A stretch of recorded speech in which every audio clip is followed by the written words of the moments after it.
All right, so this is the continuation of the first commands that you'll be learning within any Linux environment. Or I have a guide that I created just like the previous videos, and you can just follow along with that, and we can get started with this. All right, so I have the guide on the left, and then everything that we'll review within this video, and then the terminal on the right. You can have the guide as well, same like this, or this video on the side, and just follow through with it, and we can go ahead and get started. So you should already have your server ready and able to SSH. If not, go to the install video, install in a form of your choice, and then you can get started with running the commands. So we'll get started here, and we'll SSH into the server, right? 2.168.1.74. Okay, perfect. So right off the bat, I quickly actually just did it. First thing that I initially do when I get into a server is, I clear the screen, which is a command that you will use quite often if you're like me and like to work with a clean terminal. Clear is a command that I always run. For instance, let's say you have a bunch of commands or output or whatever the case is, right? And you want to clear your screen so you have a better visibility on your logs and commands. I clear my screen. So clear is first command. Now the thing with clear is, as soon as I get into a server, I create an alias for that command. So I usually do this, and sometimes I misspell it to that, which is annoying to me. So I create an alias for it. Aliases are exactly that, an alias for a particular command or line of commands. So for instance, I can now type in CL and it will clear my screen, which is this CL is going to become an alias for clear. So you can create an alias by specifying that you're about to create an alias, and like I put right here, what you want it to become and what it stands for. So what command it's replacing. So I have CL, it's going to replace clear, right? So now it replaces it. The problem with aliases is that they're only persistent within your current session. So if I exit, I'll do that now, I will no longer be able to do that. So you see, it's gone. In order to make the aliases persist, you need to add them to what is called a bashrc file.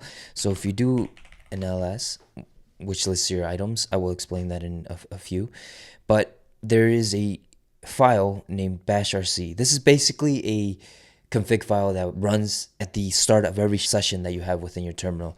So we will add that alias there to make it persist within every single session. So Vim is a text editor. Again, I'll explain most of these. So just press I.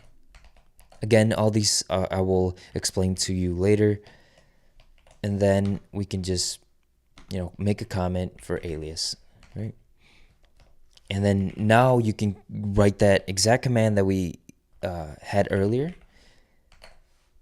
and type it exactly how we want and what it stands for. So now if we press escape,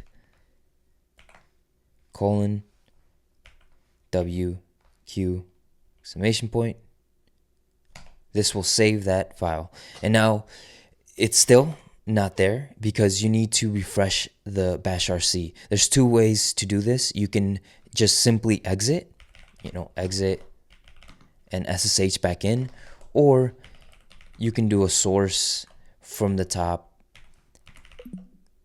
and do that bashrc. So now it's working because it refreshed the file. Just like in the guide I have here, I showed you that those exact steps to create aliases. That's exactly what I do when I go into any server. Initially, I create my aliases, even if it's just those two. There's a bunch of other things, but the main point of that is that when you go into a server and it's like a bastion that you're consistently going to use, it's nice to create shortcuts and aliases within your bashrc file. So when you SSH into your system, you're ready to go. And okay, moving forward onto the actual initial commands, which are going to be these for this video. And we're going to start with whoami, right? And exactly what's nice about when you're running commands within a Linux environment, they're pretty intuitive and straightforward to what you want to do. For instance, whoami is going to give you exactly who you are within the server. So here I am, San, right? That's my user, and it shows it in this line right here, right? So then that's just to show who you are within the system, the user. And then if we want the host name, which is this following line here, if we do host name, this shows you the host that you're on. These are useful because it's nice to know what host you're doing the commands on. So you don't want to remove something and be in a server that you didn't intend to be in. So always checking what server you're on is nice. It's going to say it here regardless, but in case it doesn't, for whatever reason, you could always just verify with the hostname command. Next one is pwd. This stands for print working directory. So this will print your current working directory. So right now I'm inside of /home/san, and I can see that this is the directory that I'm in.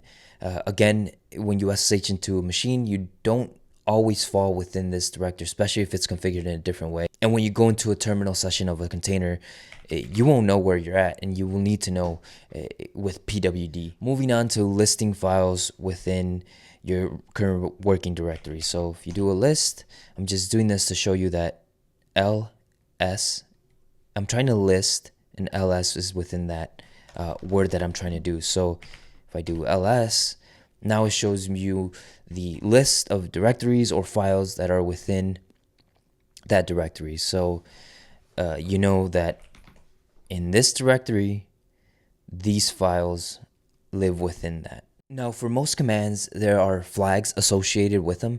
So like, for instance, ls has some flags that you can use with like this. And the flags are represented with this dash.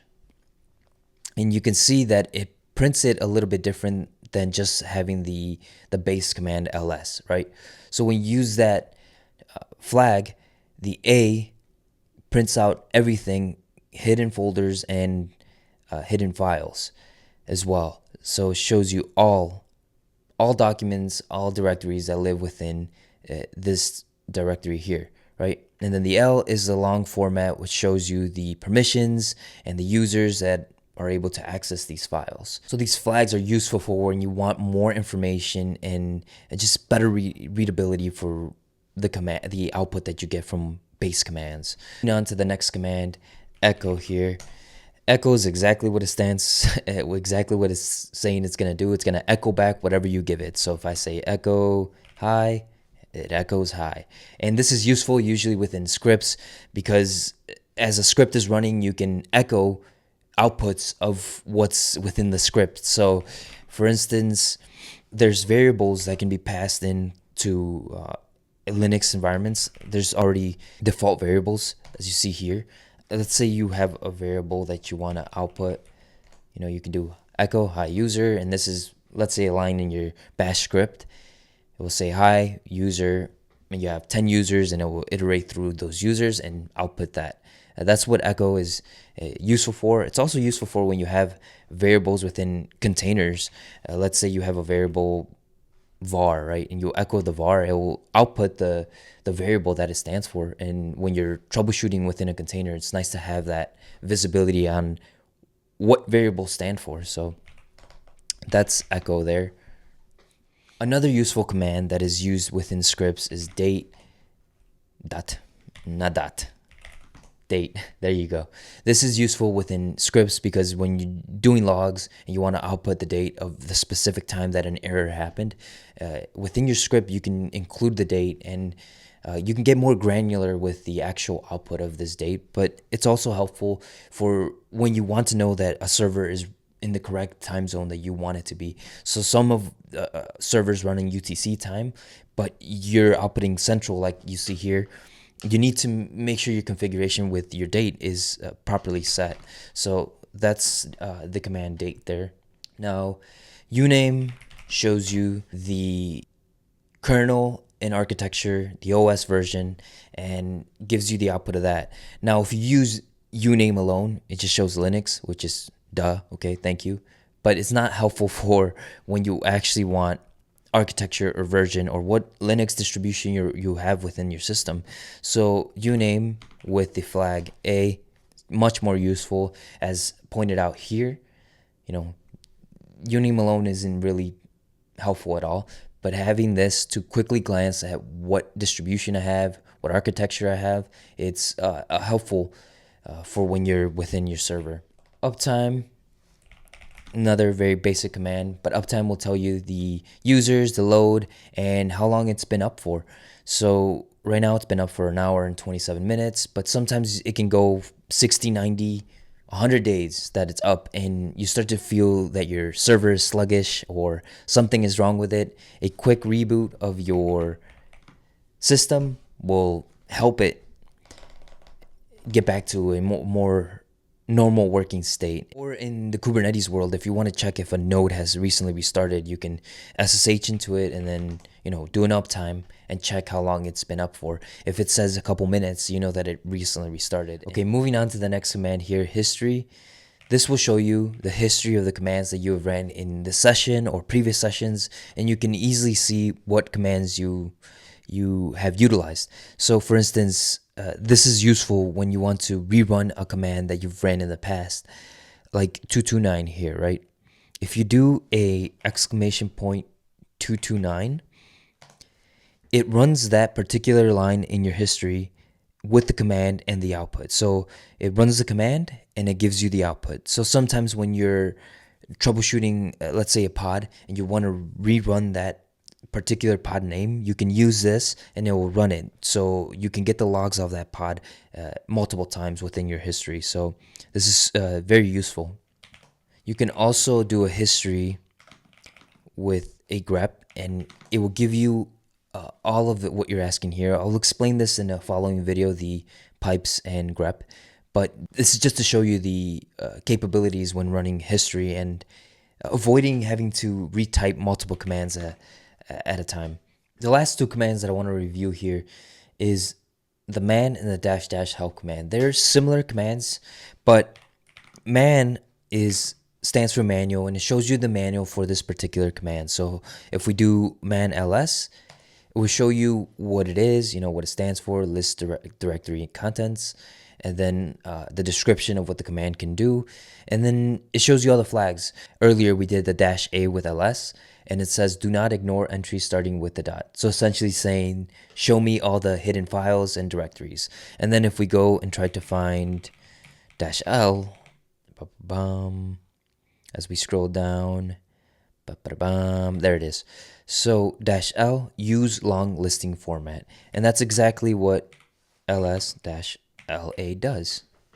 Shows you the dot files and directories and then long format. So that's the man in front of, any command shows you that manual if it's available within your system. Now on that note, if the man is not available for a particular command, you can also use a dash dash help, and it essentially shows you the same information, just a condensed version of it, and the flags, which is the most important thing when using the man command.